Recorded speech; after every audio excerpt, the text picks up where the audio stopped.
ISKCON's founder Acharya Srila Prabhupada Ki Jai. Shri Shri Radha Govinda Ki Jai. Kwantaraj Srimad Bhagavatam Ki Jai. Gaur Premanandi. All glories to the assembled devotees. All glories to the assembled devotees. Gaur Premanandi. Om Namo Bhagavate Vasudevaya. Om Namo Bhagavate Vasudevaya. Om Namo Bhagavate Vasudevaya. Rayanam Namaskritya Naram Chaiva Narottamam Devim Saraswatim Vyasam Tojayam Udirayat Nastreshu Bhadreshu Nityam Bhagavata Sevaya Bhagavati Uttama Shloke Bhaktir Bhavati Naishtaki. Reading from the Srimad Bhagavatam, Canto 4, Chapter 11, entitled Swayambhuva Manu Advises Dhruva Maharaj. We're reading today verses 8 through 10. We will read verse 8 and 9, and then we will, which have no purports, and then we will chant together verse number 10.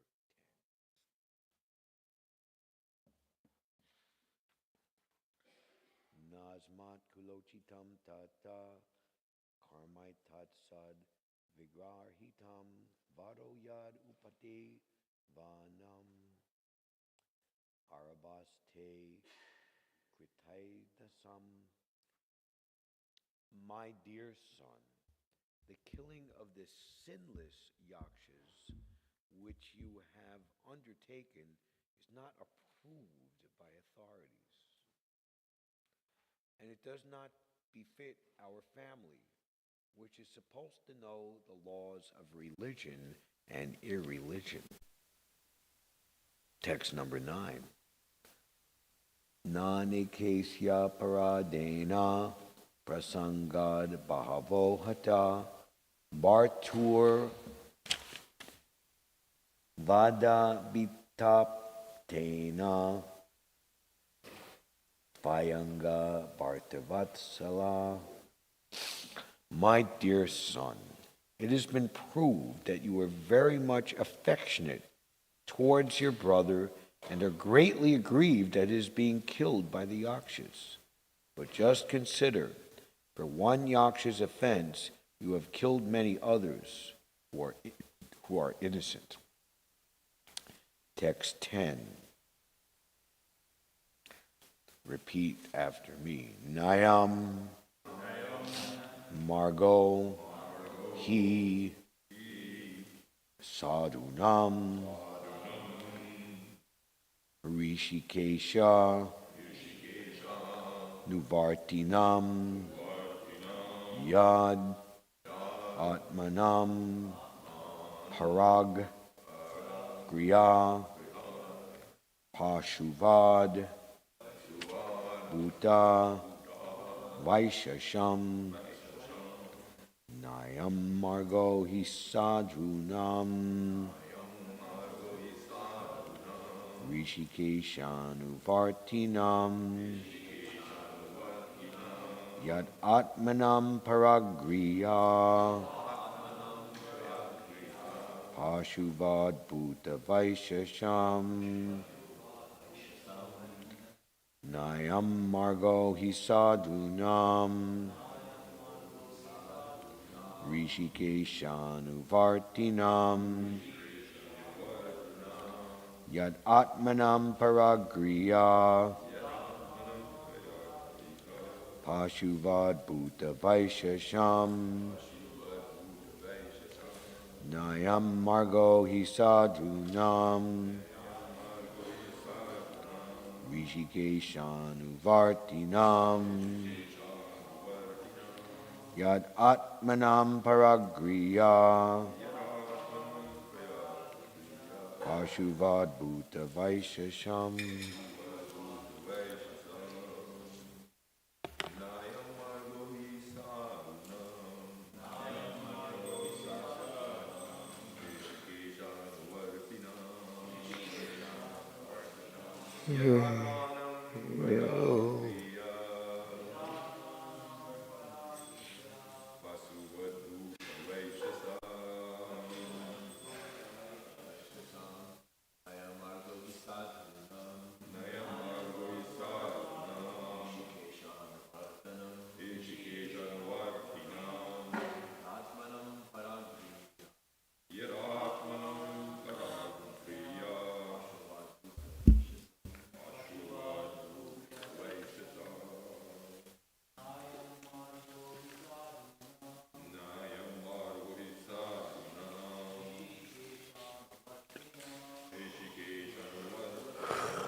Na, never.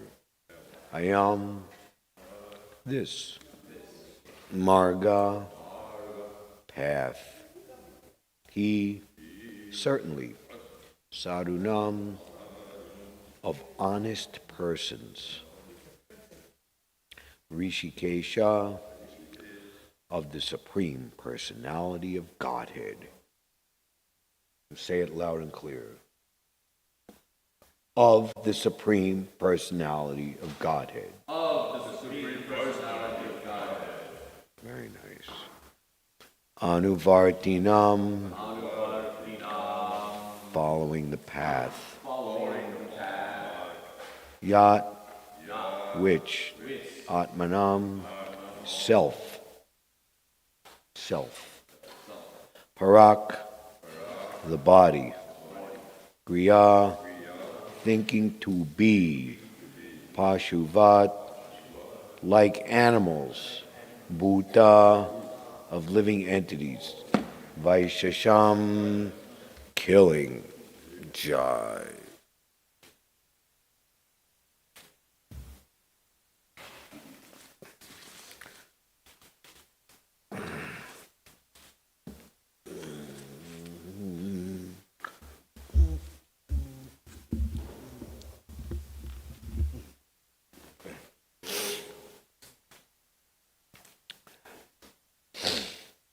One should not accept the body as the self, and thus, like the animals, kill the bodies of others.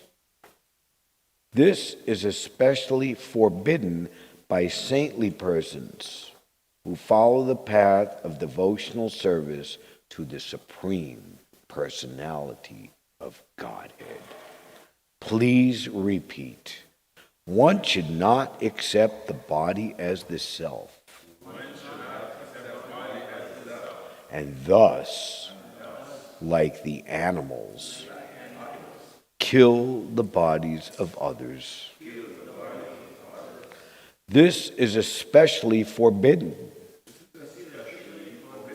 by saintly persons who follow the path of devotional service to the Supreme Personality of Godhead.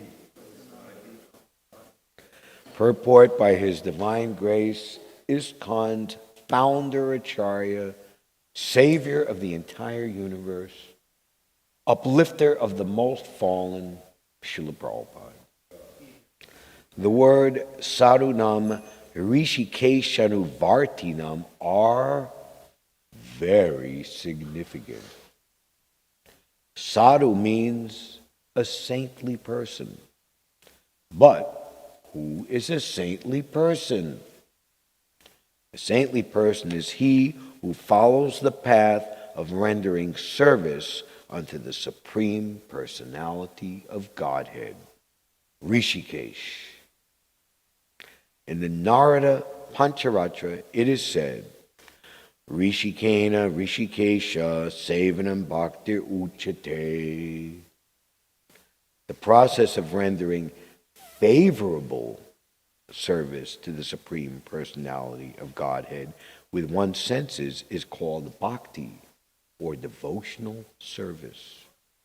Therefore, why should a person who is already engaged in the service of the Lord engage himself in personal sense gratification? Dhruva Maharaj is advised here by Lord Manu that he is a pure servitor of the Lord. Why should he unnecessarily engage, like the animals, in the bodily concept of life? An animal thinks that the body of another animal is his food. Therefore, in the bodily concept of life, one animal attacks another.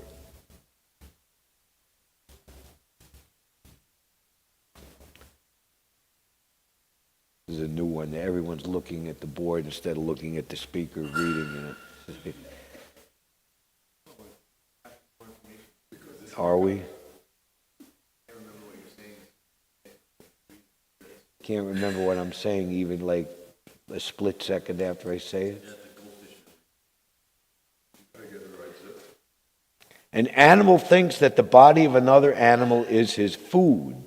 Therefore, in the bodily concept of life, one animal attacks another. A human being, especially one who is a devotee of the Lord, should not act like this. A sadhu, a saintly devotee, is not supposed to kill animals unnecessarily.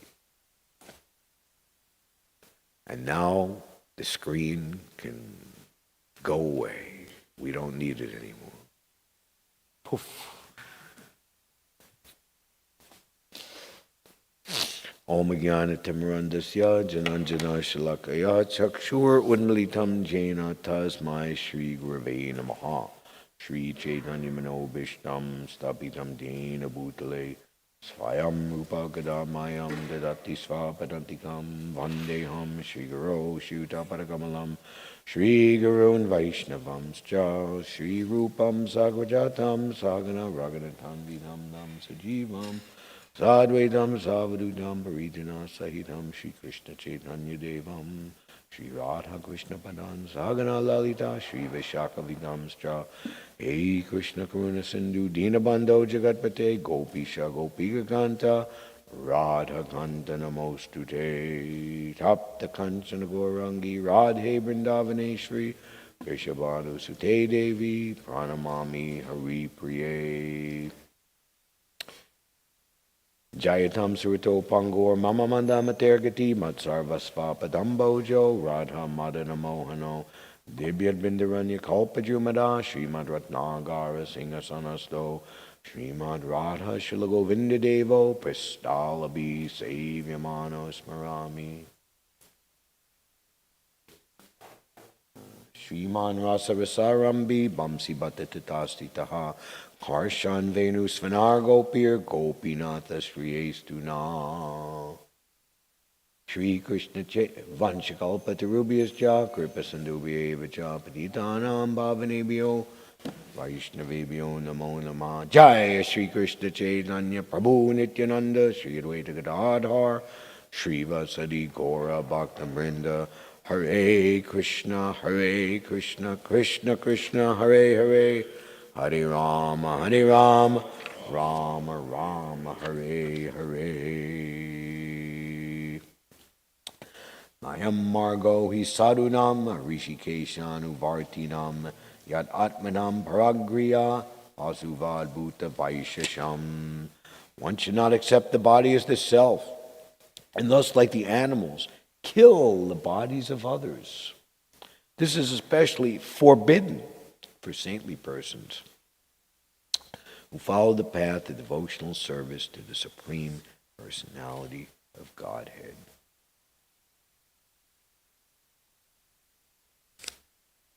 Svayambhuva Manu advises Dhruva Maharaj. Svayambhuva Manu, of course, his most important personality, and it is expected that he be, as his father, Lord Brahma, one of the most pious personalities in the universe.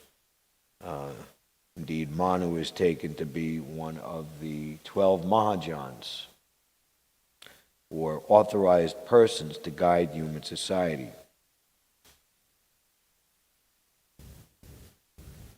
When Svayambhuva Manu saw that his grandson Dhruva Maharaj was killing so many yakshas who were not actually offenders, out of his great compassion, he approached Dhruva Maharaj with great sages to give him good instruction.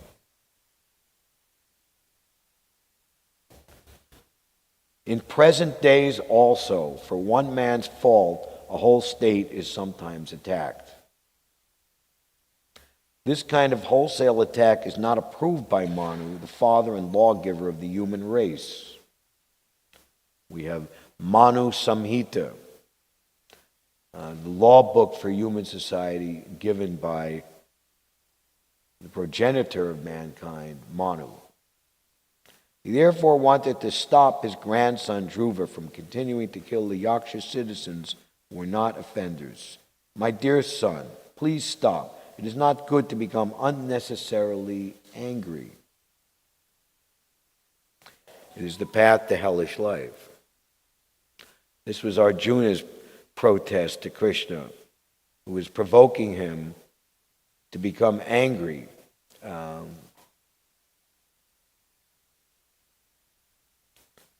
Arjuna and his brothers and mother, Queen Kunti, suffered so many outrageous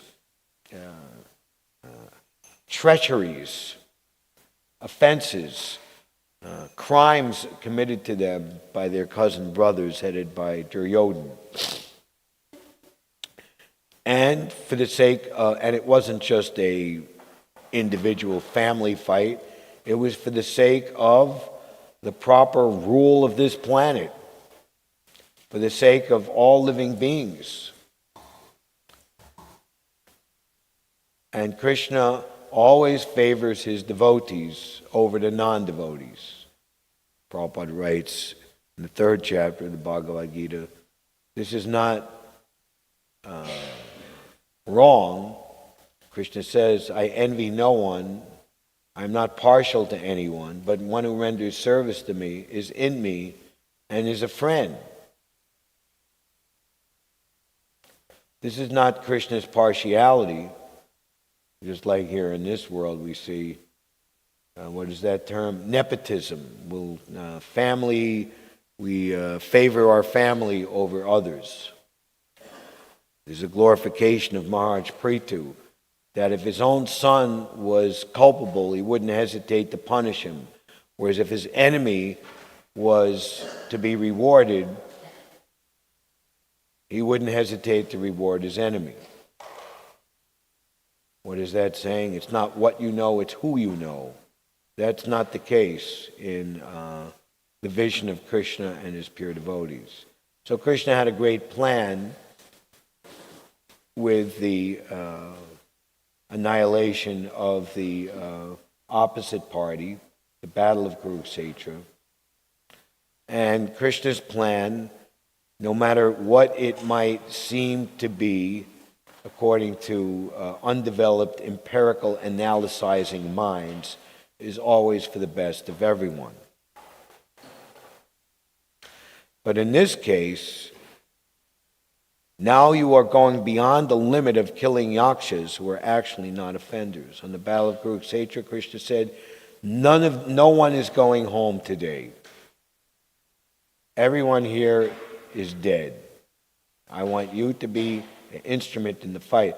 Then, of course, anyone who dies in the presence of the Supreme Personality of Godhead is elevated at least to the heavenly planets.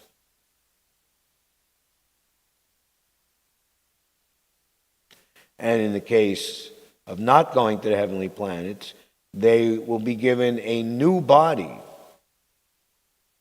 which will be stronger, better in the case of his elders, Bhishma Dev, Dronacharya, and other elders Arjuna was worried about distraught about having to face in the battle of Kurukshetra, Krishna advises him, why should you lament? They're going to come out better than when they started. Now you are going beyond the limit of killing yakshas who are not actually offenders.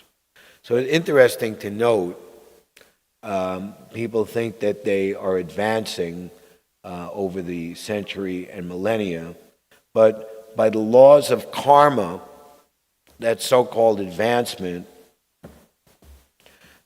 creates a huge karmic debt, which is ultimately paid in such a way that the killing wholesale of the population, in a sense, or actually, becomes even more voluminous and barbaric than the so-called predecessors in previous centuries and millennia, who the modern people think to be of lesser development than they themselves at the present time. Most profound illustration, case in point with this, is just 80 years ago, World War II, when the hugest number of civilians, millions and millions, they could look up the term, but it's something like, between the Germans and Japan, something like 65 million civilians were killed for their, let's say, very abhorrent and illusory bodily conception of life. So Srila Prabhupada is taking the opportunity into this purport today. One should not accept the body as the self, and thus, like the animals, kill the bodies of others. What would be an appropriate opposite definition or understanding of killing others? What would be the complete opposite? Elevating, spiritually enlivening them, bringing them back to eternal life.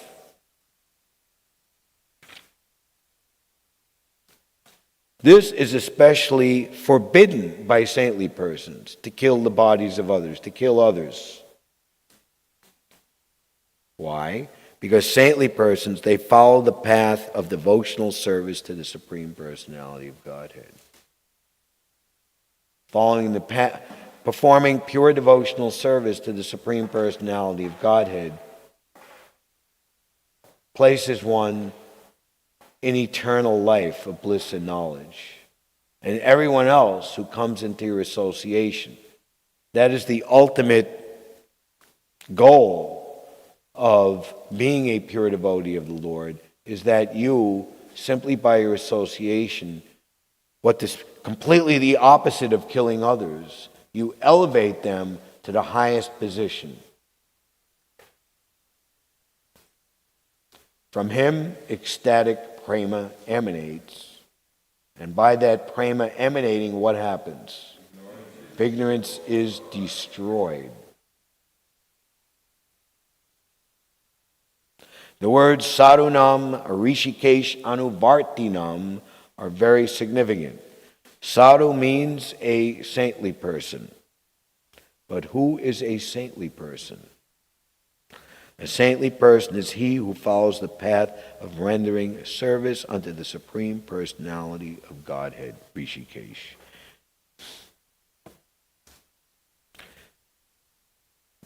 Actually, very early on,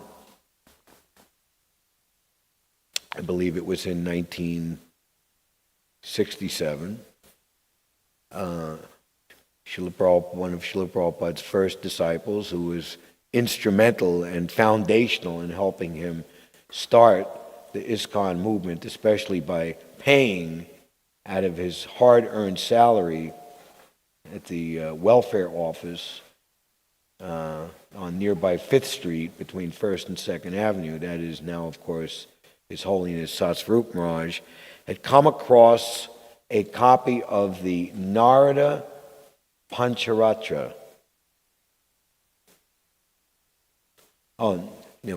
Narada Bhakti Sutra. And he asked Srila Prabhupada, is this a good book? And he said, yes. And Srila Prabhupada, I'm not clear if Satsvarup Maharaj asked him to translate or if Prabhupada, just out of his own choice. Anyway, either way, so Prabhupada translated, I think there's something like 100 or so verses, or 80 verses. And Prabhupada translated the first dozen or so, maybe a little less, 8, 10, 12 verses. And, of course, with his movement growing and his life's mission to focus on translating the Srimad Bhagavatam, and also the urgency of being able to translate the Chaitanya Charitamrita in its entirety, which in 1967, Srila Prabhupada, racing against time, he had heart attacks on the Jaladuta. Then again, in May of 1967, here in New York City, Prabhupada could understand, if someone has 2 heart attacks 1 year apart, that's not a good sign. So Srila Prabhupada took that very seriously, racing against time to translate as much as possible. And it's described that, and then Prabhupada translated the Krishna book beginning in late 1968 through 1969. And it's that if Prabhupada was to leave this world without giving the summum bonum of the Srimad Bhagavatam, the 10th canto, it was just unthinkable. It was just too much to bear. So he suspended his time and gave us the Krishna book, which we're very fortunate that the dictation tapes of the Krishna book are still present and available. If you look at the Lila Amrita, the unofficial volume 7 called Additional Pastimes, there's the chapter, A Visit to Boston. Prabhupada resided the entire month of May in Boston in that year, and speaking at all the prestigious colleges there, the main ones, Harvard, MIT, Marsh Chapel at Boston University, and speaking at some of the most prominent, iconic churches from the 18th century, just nearby the current Boston Temple, Arlington Street Church.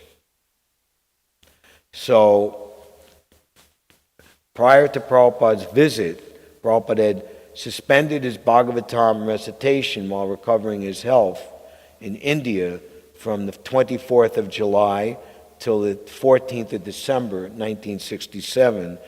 And upon his return and taking up residence, which Prabhupada would soon to name ISKCON's Western World Headquarters, Los Angeles, California, which at that time was moving from a storefront at Pico Boulevard in an obscure neighborhood of Los Angeles to the La Cienega Temple, which was where things really got going there on the West Coast.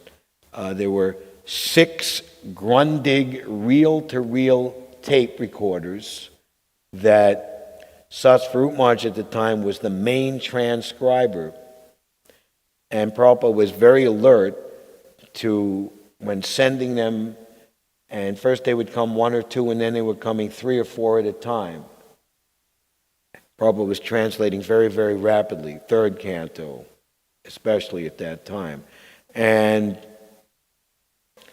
the program was that Satsvarup Maharaj would get the reel-to-reel, transcribe it, send it back to Prabhupada, and Prabhupada would use, to save money, would record over what was previously done. Keep the thing recycling like that.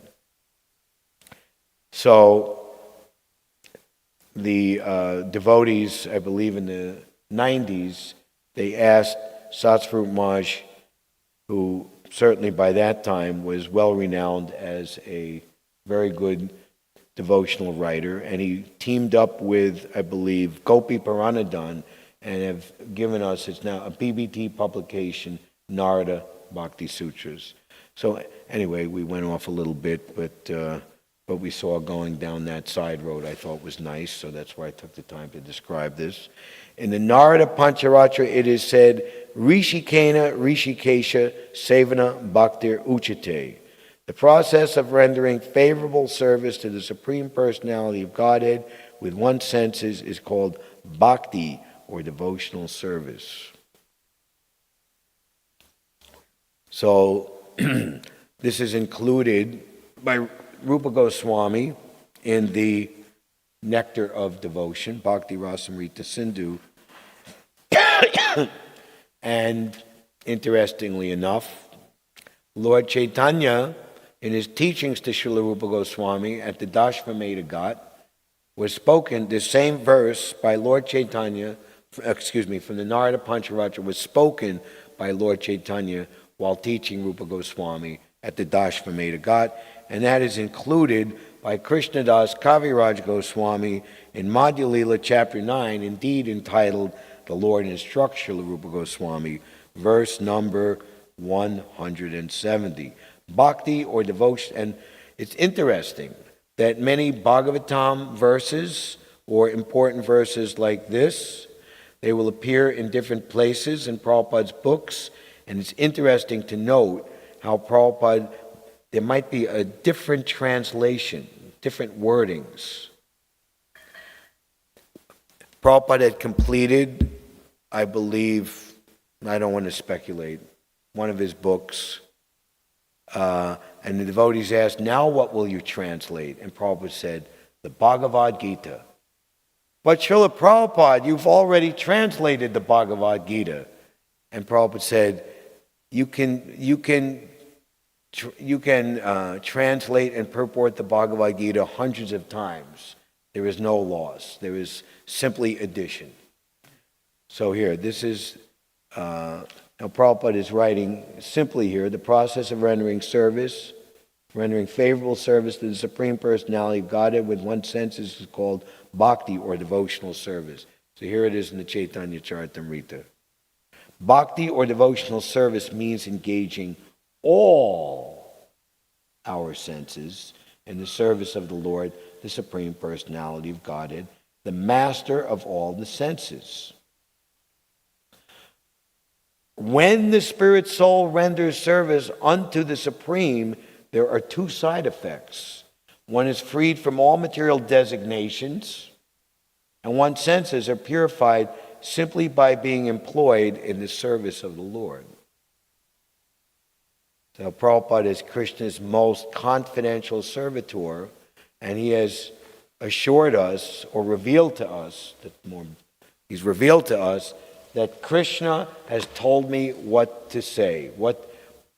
And Rameshwar, in his own memory, said that Prabhupada would say that each and every word, and when devotees try to create a situation or to urge Prabhupada to write more and more, devotees with the most understanding realize that Prabhupada's greatest contribution to the movement now and forever were his books.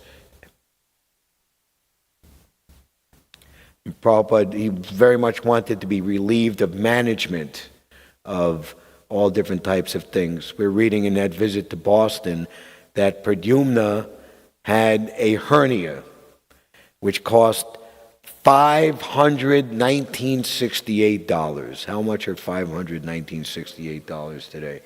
And they had no way how they could even fathom paying the bill. There was no such thing as free health care back then for devotees.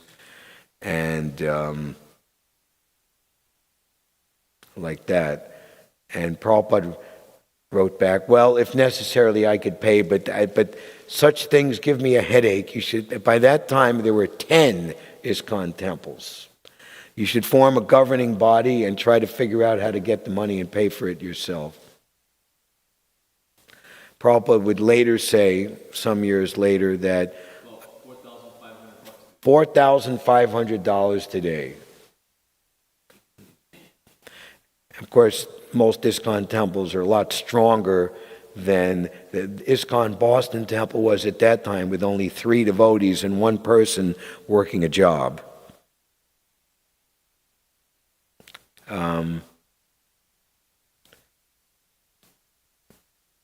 I could proceed very quickly, but I'm thinking of how to apply this for the common people. And what to speak of the common people, how much we could arguably say or analyze how much has changed in the last 50, 60 years, how people have been, what they think to be valuable, what they think to be rejectable, their faith or lack of it. It's just, so Prabhupada is writing his books, his purports in such a way that it will be appropriate for everyone for the next 10,000 years.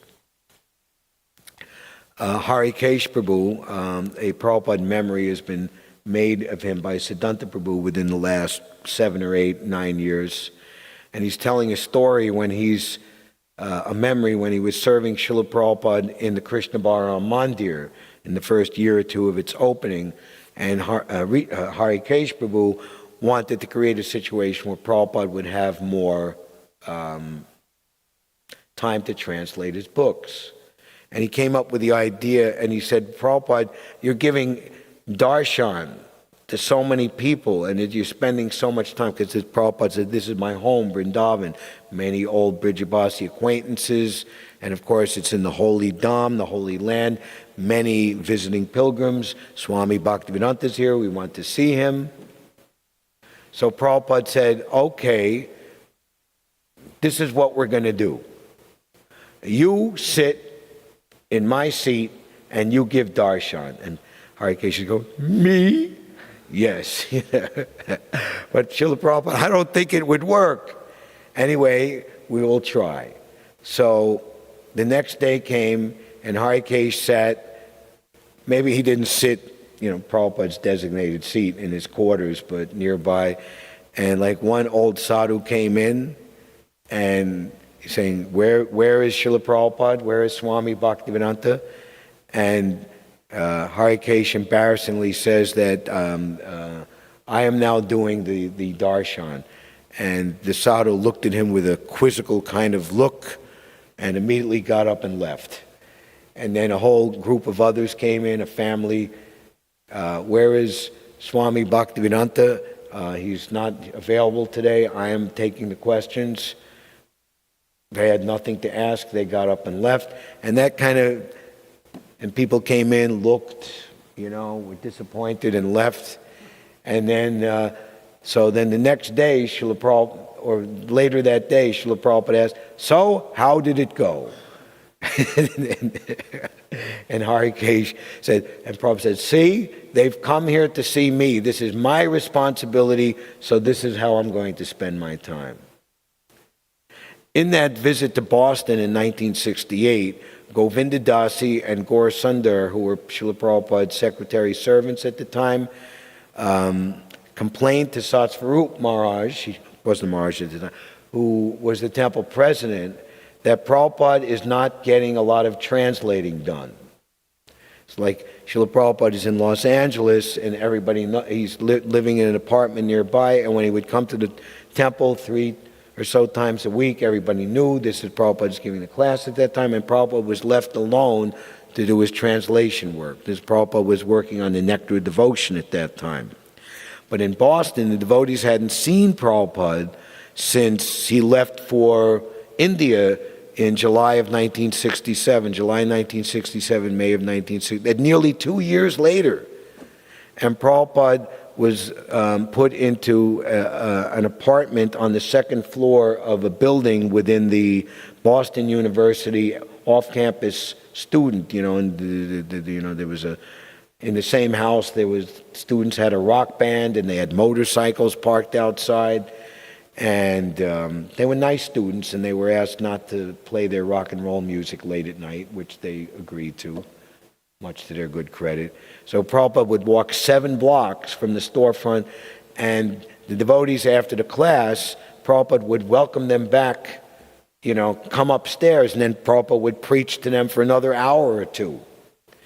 So Govinda Dasi was complaining to Satsvarup Maharaj about this, And Satsru Maharaj became scared, thinking that, Boston is not conducive to Prabhupada. He was scheduled to be for a month. Maybe he'll leave early. He became very frightened. So he told the devotees that, we're not going to accompany Prabhupada up to his apartment. We'll walk him back to the house and the apartment, and then we'll leave. And the devotees were kind of morose about that.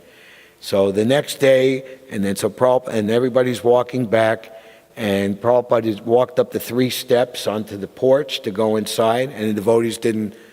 And then Satsru Maharaj had a prepared little speech. We will leave you now so you can do your work. And Prabhupada looked at Satsru Maharaj and said, work? You don't think I'm working now? You don't know what work is. And then he motioned to the devotees, just like your pet. And everybody just scampered happily upstairs. So Prabhupada's work was multifaceted to give association to his disciples and to people in general, and to train them and fortify them and strengthen them, his disciples, so they would be able to carry on strongly his mission.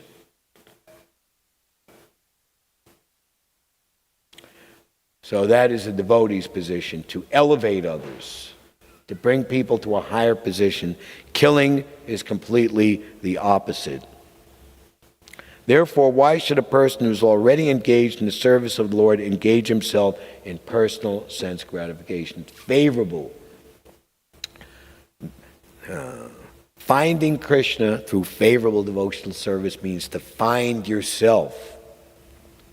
Whereas missing Krishna and not engaging in favorable devotional service means to miss yourself, and you give carte blanche to Maya to paint the picture of your life in her colors, in her way.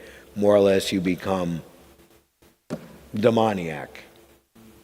There are 2 classes of men, and they're always at loggerheads, the sadhu and the asadhu. Lord Jesus Christ said, we hate the sin and not the sinner. We understand that everyone deep down underneath it all, no matter how abhorrent, no matter how vile, no matter how violent and demoniac it is, and we do our level best to pierce through that, as Lord Nityananda kind of admonished as the older brother of Chaitanya Mahaprabhu. If you kill them, Jagai and Madai, especially in this age of Kali, you'll have to kill everyone. So, what is that saying? We're killing them with kindness. And it was actually Jagai and Madai who saw the mercy of Lord Nityananda. It's not that the victim becomes your defense attorney in the court of law. It never happens. But they were so moved by that they converted on the spot, and Lord Chaitanya accepted them on the plea that they would sin no more.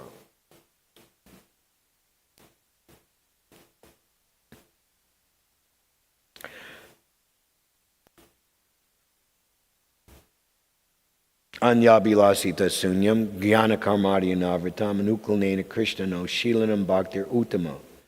So we want to render devotional service which is not mixed with any alloy of karma, jnana, or yoga.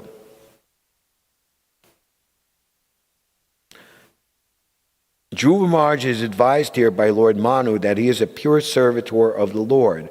Why should he unnecessarily engage, like the animals, in the bodily concept of life? As I was mentioning World War II, and the main inflictors of that, the Imperial Empire of Japan and the movement of National Socialists, Nazis of Germany at the time, had a very, very strong bodily conception of life. And the result of that bodily conception of life was wholesale devastation, unlike the world had ever seen. An animal thinks that the body of another is his food, or in the case of like these demoniac warlords, that the bodies of others are meant for slave labor, if not for wholesale annihilation, manipulation. Their worth to the empire is only based on how much we keep you alive so that you can serve us. So serve well and live. A human being, especially one who is a devotee of the Lord, should not act like this. A sadhu, a saintly devotee, is not supposed to kill animals unnecessarily. Nayam margo hi sadhunam rishikeshanu vartinam yad atmanam paragriya pashuvad bhuta vaishasham. One should not accept the body as the self, and thus, like the animals, kill the bodies of others. This is especially forbidden by saintly persons who follow the path of devotional service to the Supreme Personality of Godhead. Shri Shri Radha Govinda Deva Ki Jai, Srila Prabhupada Ki Jai. Any questions or comments?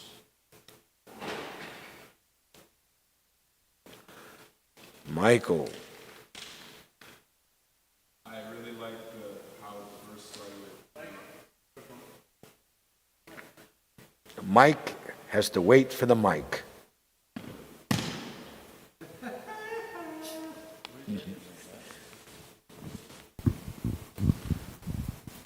I think it's sitting on the stand still. Hare Krishna. Hare Krishna. I just wanted to appreciate how this verse just opens up with reminding.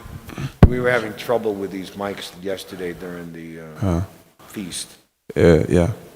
It reminds us that we're not this body, and if you want to make, some beneficial progress, you got to realize that every day. And my question is, what if you have to kill somebody because you got to defend yourself?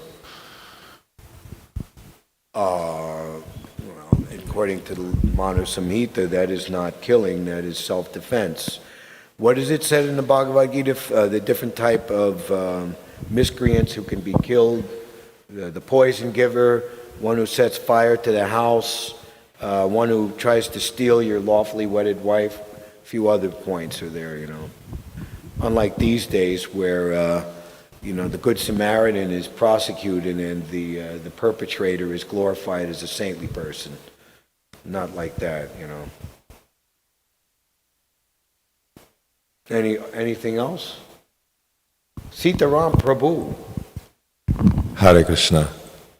Unnecessary killing of animals was the last point in the purport. Right. Is there a necessity sometimes, or is some sort of exemption? The way of Prabhupada's, a sadhu is not supposed to kill animals unnecessarily. Yeah. I take that to mean complete. It's unnecessary to kill animals at all. A sadhu, a saintly devotee, is not supposed to kill animals unnecessarily. Kill the animal-like mentality within. No, but actual killing an animal, he's saying, the way I read the English, what it denotes to me means it's not necessary to kill animals at all, anytime. Not that sometimes okay. I mean, like if you're in Siberia and it's freezing and there's nothing to eat, I guess you could, at great risk to yourself, kill a polar bear, and try to, store up the meat or something, I think Prabhupada, I believe he told Harikesh going to communist Russia that if there's nothing to eat, you can eat meat, but preach. Srila Bhaktisiddhanta sent one of his reputed preachers out on Ekadasi where everyone else was, I can't go out, it's Ekadasi, I'm chanting 64 rounds or whatever. And this devotee needed to eat because he had a big robot. And he told the temple, the cooks in the temple, make him full prasadam, meaning rice, dal, chapati, on Ekadasi because it was for preaching. So perhaps the only time it could be necessary is for preaching, but again, it doesn't happen.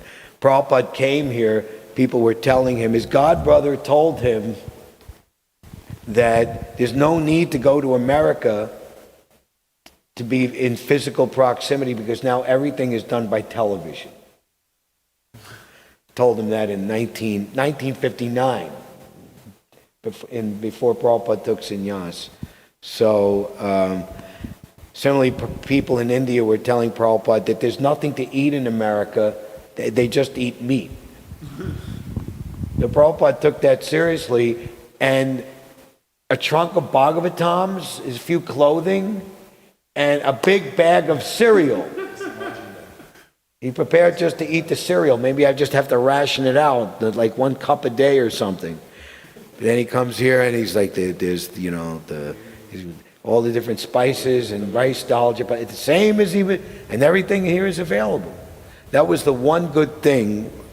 Well, of course, meeting Mukunda Maharaj and others at 94 Bowery, still to this day, on Hester Street and Canal is an open-air market right on the sidewalk with all types of vegetables and spices, and Prabhupada was going right there, and wow, great. He thought he'd have to just, or he thought, okay, just live on cereal and maybe he could find potatoes. That was it. Potatoes, cereals and potatoes. Right. All right. Happy Monday, everyone. Thank you very much. All glories to the assembled devotees. Once again, Srila Prabhupada Ki Jai. Hare Krishna.